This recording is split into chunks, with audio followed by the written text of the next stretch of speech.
On April 17, 2005, 9 Australians were preparing to smuggle 8.3 kilograms of heroin from Bali to Australia. Little did they know the deal would not go as planned. It would end up in the executions of 2 of the men and long prison sentences for the others. The 9 Australians became known as the Nali Nine.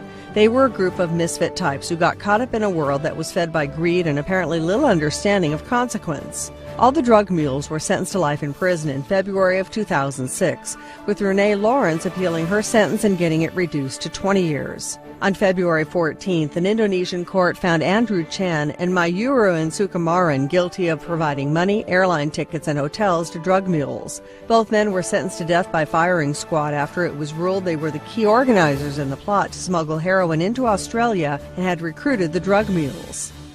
Saya sebagai presiden. I, as the President, have to follow the Constitution, which still allows executions, and their verdicts have already been decided by the court. But you're not only a president, you're also a person.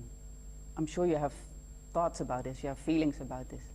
Kalau Ibu Step datang ke tempat rehabilitasi narkoba, if you come to the drug rehabilitation centers, you will see the effect drugs have on these people. 4.5 million have to be rehabilitated because of drug distribution, which we are now trying to stop. Don't just look at those people who sell drugs. You also have to look at their victims. 4.5 million people. You looked at all the individual cases? Yeah.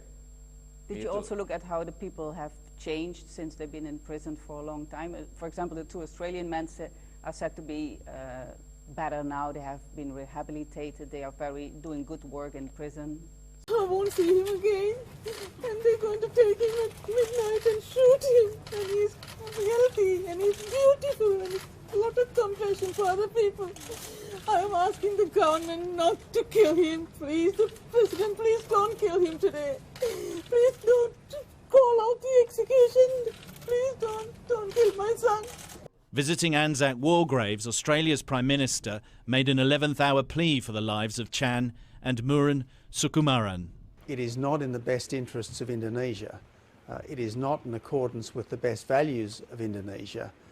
This doesn't accord with the Indonesia that I know well and respect very greatly to go ahead with something like this. But the condemned were taken to a clearing somewhere in here, tied to poles, told to kneel or stand, and then shot dead.